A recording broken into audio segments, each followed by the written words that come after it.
நம்ம நக்கீரன் டிவியோட தொடர்ந்து இணைந்திருக்க பெல் சிம்பிளை கிளிக் பண்ணுங்க. அரசாங்கம், நல்ல அரசாங்கம் உங்களுக்கு நல்ல கல்வி, தரமான சுகாதாரம், நல்ல வீடு, நல்ல குடிநீர், வேலை வாய்ப்பு உருவாக்க வேண்டும், விவசாயிகள் மகிழ்ச்சியாக இருக்க வேண்டும், தொழிலை பெருக்க வேண்டும், ஊழலை தடுக்க வேண்டும், நல்ல நிர்வாகத்தை கொடுக்க வேண்டும். இதுதான் நல்ல அரசாங்கம். ஆனால் தலைகீழா எல்லாத்தையும் விட்டுச்சு. 1960, 62, 63 காலத்தில் மொத்தம் கல்வி எல்லாம் அரசாங்கம் நடத்தியது. அப்போ பார்த்தீங்கன்னா யூனிவர்சிட்டி பள்ளிகள் மட்டும்தான் இருந்தது. 60 பள்ளிக்கூடங்கள் இருந்தது. அப்போ தனியார் பள்ளிக்கூடங்கள், அதுவும் யூனிவர்சிட்டி ஸ்கூல்ஸ் இருந்தது. அன்னைக்கு பார்த்தா மது கிடையாது. 60 மது கிடையாது. ஓபி ராமசாமி ரெட்டியார், ஓமுந்தூரார் ராமசாமி ரெட்டியார் அப்புறம் 1948, 49 அப்போ சொன்னாங்க, அதிகாரிகள்லாம் சொன்னாங்க, இந்த மதுவால உங்களுக்கு அரசாங்கத்துக்கு 85 கோடி ரூபாய் இழப்பு வரும், நீங்க மது விலக்கை ரத்து பண்ணுங்கன்னு.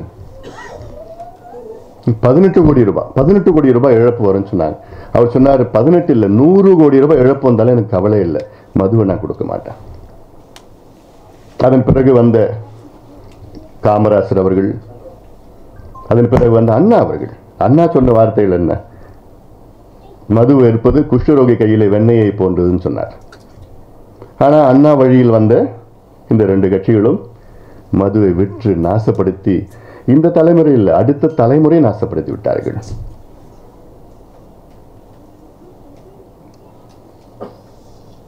இவங்க சொல்ற வாதம், அரசாங்கம் மது விற்பனை செய்யவில்லை என்றால் இது கள்ளச்சாராயம் பெருகிவிடும். கள்ளச்சாராயத்தால் ஆண்டுதோறும் ஒரு 100 பேர் இறப்பார்கள். ஆனால் இது நான் நல்ல சாராயம் சொல்ல மாட்டேன், அரசு சாராயம். நல்ல சாராயம் எதுவும் கிடையாது. சாராயம் தான். கள்ள சாராயம் திட்டமா செய்யறாங்க. நல்ல இவங்க சாராயம் அரசாங்கம் செஞ்சுட்டு இருக்காங்க, வித்துட்டு இருக்காங்க. அரசாங்கம் இருக்கின்ற சாராயத்தால் தமிழ்நாட்டில் ஆண்டுதோறும் 2 லட்சம் பேர் இறக்கின்றார்கள். 2 லட்சம் பேர். கள்ள சாராயத்தில் வெறும் 100 பேர் போனா போதும். வருமானம், அடுத்தது வருமானம். ஆண்டுதோறும் இப்போ பார்த்தீங்கன்னா 33,000 கோடி ரூபாய் அரசுக்கு வருமானம் மதுவால். இது இல்லாமல் பார் நடத்துகின்ற சூழல், அதில் ஒரு 15,000 கோடி, அது கணக்கில் வராது. ஆனால் இழப்பு என்ன? அடுத்த தலைமுறை. இந்தியாவிலே, அதில் குறிப்பிட்டிருக்கு, இந்தியாவிலே அதிக சாலை விபத்துக்கள் நடக்கின்ற மாநிலம் தமிழ்நாடு, அதிக இளம் விதவைகள் உள்ள மாநிலம் தமிழ்நாடு. மாடப்பள்ளின்னு ஒரு கிராமத்தை பற்றி சொல்லியிருக்கிறார் புத்தகத்தில், வேலூர் மாவட்டத்தில். அந்த மாவட்டத்தில், அந்த கிராமத்தில் வெறும் 300 பெண்கள், அதில் 150 இளம் விதவைகள். 300 பெண்களில் இளம் விதவைகள் 150 பேர். காரணம் மது. அதிக கல்லீரல் உள்ள பிரச்சனைகள் உள்ள மாநிலம் தமிழகம். அதிக தற்கொலைகள் நடக்கின்ற மாநிலம் தமிழகம். எல்லாத்துக்கும் காரணம் மதுதான்.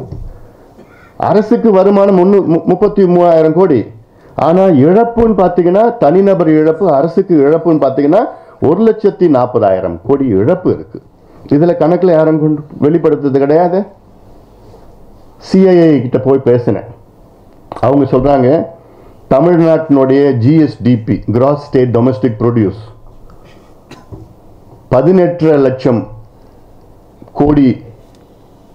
ஆனால் அவங்க சொல்றாங்க அது கிட்டத்தட்ட 21,1 லட்சம் கோடியா இருந்திருக்கணும்.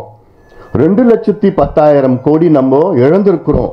தமிழ்நாட்டினுடைய வருவாயை நம்ம இழந்திருக்கிறோம். காரணம் மதுவால இழந்திருக்கிறோம். ஏன்னா குடிச்சிட்டு தாமதமா வேலைக்கு போறது, இல்ல வேலைக்கு போகாதது, வேலையில போய் குடிக்கிறது, வேலையில போய் கவனம் செலுத்த முடியல, வேலைக்கு போறப்போ விபத்து நடக்குது. ஒரு விபத்து நடக்கிறதுனா, குடிச்சிட்டு போய் விபத்து நடத்துறதுன்னா, அங்க இருக்கின்ற காவல்துறை வருவார், காவல்துறை அதிகாரி அவருடைய நேரத்தை வீணாக்குறது. அதுக்கப்புறம் ஊர்தி வரும், அவசர ஊர்தி, ஆம்புலன்ஸ் வரும், அவருடைய நேரத்தை வீணாக்குறது. அதுக்கப்புறம் இன்சூரன்ஸ், அவங்க தொழிலே தான், ஆனால் அவங்க நேரத்தை வீணாக்குறது. மருத்துவமனையில் போய் சேர்த்தா அங்கே இருக்கிற மருத்துவர்கள் நேரத்தை வீணாக்குறது, செவிலியர்கள் நேரத்தை வீணாக்குறது, அவங்கள பார்க்க வர குடும்பத்தினர் அவங்க நேரத்தை வீணாக்குறது. இதெல்லாம் தொகுத்து போட்டாலே 1,40,000 கோடி இழப்பு இருக்கு. இது மட்டும் இல்லை, குடிச்சு கல்லீரல் போயிடுச்சுன்னா மருத்துவமனையில் சேர்க்கிறது யார் குணப்படுத்துவது? அரசாங்கம் தான். இழப்பு அவ்வளோ இருக்கு. அதனால தான் இதுக்கு தொடர்ந்து மதுவை எதிர்த்து போராடி வருகின்ற எங்களுடைய மருத்துவர் ராமதாஸ் ஐயா அவர்கள், நாங்களாம் மருத்துவர்கள், எங்களுக்கு தெரியும் எதனால் பாதிப்பு, என்னென்ன பிரச்சனை. மதுவால் 200 வகையான நோய்கள் வரும். எல்லாம் உச்சந்தலையிலேருந்து உள்ளங்கால் வரைக்கும் எல்லாமே பாதிப்பு. இதை அரசாங்கத்துக்கு தெரியல, புரியல. அவங்களுக்கு வேண்டியது வருமானம், ஒரு பக்கம் மது, இன்னொரு பக்கம் மணல், ரெண்டுத்தையும் கொள்ளடிச்சு சுரண்டிட்டு போயிடணும். தமிழ்நாடு இன்னைக்கு கடன் தொல்லையில் நான் அப்பப்போ கொஞ்சம் மாறுவேன். உங்க புத்தகத்தில் மட்டும் இல்லை, அப்பப்போ கொஞ்சம், ஏன்னா என்னுடைய ஆதங்கத்தை வெளிப்படுத்தணும். இன்னைக்கு தமிழ்நாடு ஒரு மோசமான ஒரு கட்டத்தில் இருக்கிறோம். இதுக்கு முன்னாடி நான் சொல்லியிருக்கேன், தமிழ்நாடு இன்னைக்கு தீவிர சிகிச்சை பிரிவில் இருக்கு, ஐசியூல இருக்கு, இன்டென்சிவ் மெடிக்கல் யூனிட்ல இருக்கு. ஏன்னா இன்னைக்கு 5,75,000 கோடி ரூபாய் கடன்ல இருக்கு. நிர்வாக கடன் 3,14,000 கோடி ரூபாய் நிர்வாக கடன். 6 ஆண்டுகளுக்கு முன்பு அந்த நிர்வாக கடன் 1,01,000 கோடி இருந்தது. 6 ஆண்டுகளுக்கு முன்பு. இன்னைக்கு 3,14,000 கோடி. ஏன்னா எந்த திசையில போறாங்கன்னு உங்களுக்கு தெரியல, எதுக்கு முக்கியத்துவம் கொடுக்கிறது தெரியல. இலவசங்களை போய் மக்களை சோம்பேறி ஆக்கிக்கிட்டு, மதுவை கொடுத்து மக்களை குடியாரடாக்கிட்டு, தன்மானத்தை இழக்க வச்சு, தமிழன் என்று சொல்லடா, தலை நிமிர்ந்து நில்லடா வசனத்தை தான் நாம் பார்த்துட்டு இருக்கோம். உண்மையில இல்லையே, போதையில தலை குனிஞ்சு தள்ளாடிட்டு போயிட்டு இருக்கான் தமிழன். கடைக்கடையா திறந்து விட்டுட்டு இருக்காங்க, இன்னும் திறக்க துடிச்சிட்டு இருக்காங்க. அதற்கு போராடணும், நாங்க தான் போராடிட்டு இருக்கோம். நீதிமன்றம், மக்கள் மன்றம், சட்டமன்றம் எல்லாம் போய், சமீபத்தில் உச்ச நீதிமன்றம் தீர்ப்பு நாங்க போய் அணுகுனது. எங்களுடைய வழக்கறிஞர் பாலு உச்ச நீதிமன்றத்துக்கு போயிட்டு உச்ச நீதிமன்றம் தீர்ப்பு வாங்கணும். என்ன தீர்ப்பு? இந்தியாவில் உள்ள தேசிய மாநில நெடுஞ்சாலையில் உள்ள மதுக்கடைகளை மூட வேண்டும். அதனால இந்தியாவில் 90,000 மதுக்கடைகளை மூடுகின்ற சூழல், தமிழ்நாட்டு 3,321 மதுக்கடைகளை மூடுகின்ற சூழல். ஆனா அதுல ஒரு செய்தித்தாள், ஒரு நாளிதழில் இந்த தீர்ப்பு வாங்கினது ஹர்மன் பேடி, சந்திகரசன் ஹர்மன் பேடி. எங்களுக்கு புரியல, ஏன் என்ன அந்த அங்கீகாரம் எங்களுக்கு கொடுக்கறது கொஞ்சம். ஊடகத்தை பொறுத்த வரைக்கும் தமிழ்நாட்டில் திறமையானவங்க எல்லாம் வேண்டாம், தகுதியானவங்க, நேர்மையானவங்க, இளைஞர்கள், படிச்சவங்க, சாதிச்சவங்க எல்லாம் வேண்டாம், பிரபலங்கள் தான் வேணும். பிரபலமா இருக்காங்களா, ரைட்.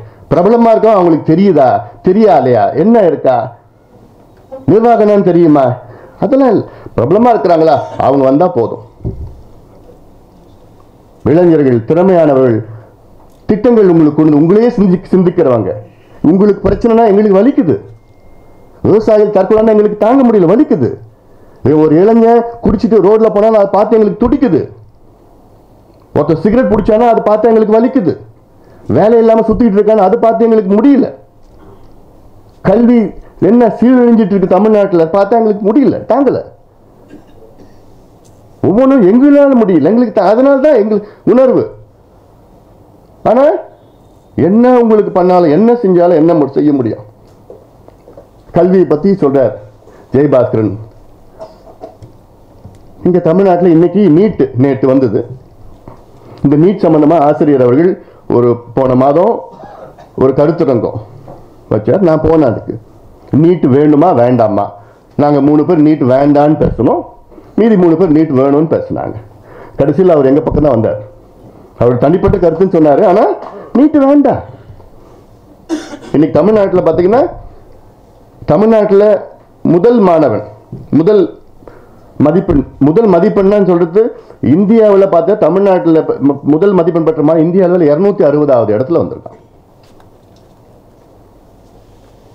260வது இடத்துல வந்திருக்கிறாப்புல.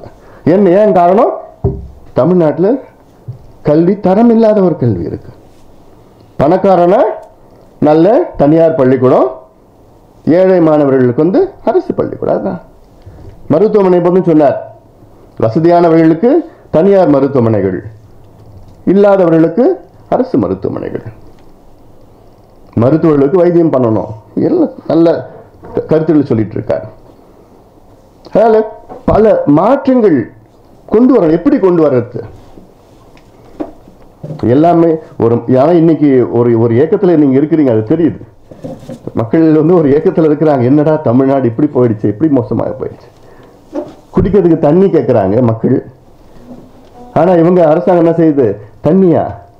அது எங்களால் கொடுக்க, உங்களுக்கு கொடுக்கறது எங்களால் மணல் நல்லா கொடுக்க முடியும். மணல் தட்டுப்பாடின்றி எங்களால் கொடுக்க முடியும். எதுக்கு? மணல் குவாரிகள் தொடங்கணும். 70 குவாரிகள் தொடங்க போறாங்களா? இல்ல, மணல் இல்லை அங்க. நாங்க சொல்றோம் தமிழ்நாட்டில் 33 ஏரிகள், 33 ஆறுகள் இருக்கு. அந்த 33 ஆறுகள்லயும் ஒவ்வொரு 5 கிலோமீட்டர்லயும் நீங்க ஒரு தடுப்பணை கட்டுங்க. 1 லட்சம் கோடி, 2 லட்சம், 5 லட்சம் கோடி ஆனாலும் தப்பே கிடையாது. ஏன்னா வருங்கால சந்ததியினர் காலங்காலமா அவங்க இதில் அனுபவிச்சுட்டு இருக்க போறாங்க. வருங்காலத்தில் தண்ணி தான் மிகப்பெரிய பிரச்சனையா இருக்க போகுது. தண்ணிக்காக இப்போ உள்நாட்டு போர்னா என்ன? கடந்த ஆண்டு கர்நாடகாவில் நமக்கு சண்டை தான், சிவில் வார் நடக்குது. அடுத்த சண்டை இன்னும் பெருசா வரும் தண்ணிக்காக. உலக போர் தண்ணிக்காக வரும்னு சொல்லிட்டு இருக்காங்க. நீர் இல்லை. 400 அடி கிணறுன்னு சொன்னாரு பேராசிரியர், சொன்னார் அவங்க பகுதியில். ஆனா இதுக்கு மழை இருக்கு தமிழ்நாட்டில். பருவம் 30 ஆண்டுகளுக்கு முன்பு பருவம் பார்த்தீங்கன்னா 42 நாட்கள் பருவம் இருந்தது. தென்மேற்கு வடகிழக்கு இந்தியா முழுவதும் தென்மேற்கு பருவம் 80 விழுக்காடு இந்தியாவில் தென்மேற்கு பருவம் நம்பி இருக்கு. ஆனால் தமிழ்நாட்டை பார்த்தீங்கன்னா 43 விழுக்காடு வடகிழக்கு பருவம். மீதி 33 விழுக்காடு தான் தென்மேற்கு பருவம். மீதி இடைக்காலத்தில் மழை பெஞ்சிருக்கு. ஆனால் 42 நாள் இருந்த பருவம் இன்னைக்கு 34 நாளாக குறைஞ்சிருச்சு. 42 நாளாக இருந்த பருவம் அப்போ 850 மில்லிமீட்டர் மழை பெஞ்சது. ஆனால் இன்னைக்கு 922 மில்லிமீட்டர் மழை பெய்யுது, கூடுதலாக பெய்யுது. ஆனால் பருவம் குறைஞ்சிருச்சு. ஏன் குறைஞ்ச? ஒரே நாளில் அடிச்சுட்டு போயிடுது. ஒரே நாள் அடிச்சுட்டு போறதுனால மேல் மட்டும் இருக்கிற மணல்லாம் அடிச்சுட்டு போயிடுது. ஆனால் தண்ணி உள் வாங்கறதுக்கு இடம் இல்லை, மண்ணும் கிடையாது. இங்க மட்டும் இல்லை, ஆத்துல பார்த்தா மண்ணும் கிடையாது.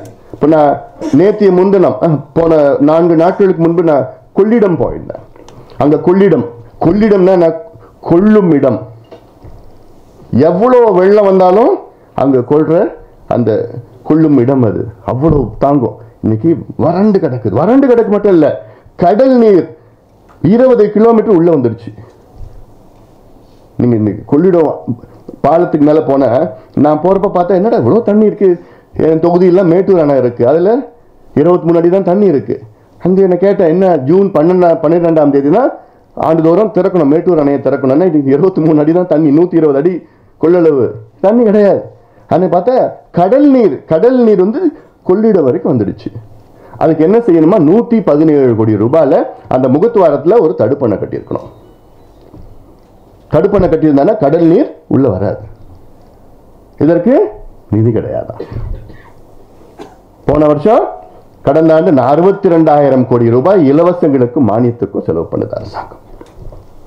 நீர் மேலாண்மை, அதை பத்தி இவங்களுக்கு என்ன தெரியுது? நீர் மேலாண்மை நான் சொல்லியிருக்கேன். அவ்வளவு மழை இருக்கு சென்னையில், 1150 மில்லிமீட்டர் மழை இருக்கு சென்னையில். ஆனா நம்ம அதுல 95 விழுக்காடு மழை நீரை கடல்ல விட்டுட்டு இருக்கோம். அதுக்கப்புறம் கடல்ல இருந்து குடிநீரை நம்ம எடுக்கிறோம், டீசாலினேஷன் பிளான்ட் எடுக்கிறோம். அதுக்கு 20,000 கோடி செலவு பண்ணணும், ஆண்டுதோறும் 1000 கோடி செலவு பண்ணணும். இந்த டீசாலினேஷன் பிளான்ட் வந்து எங்க போடுவாங்க?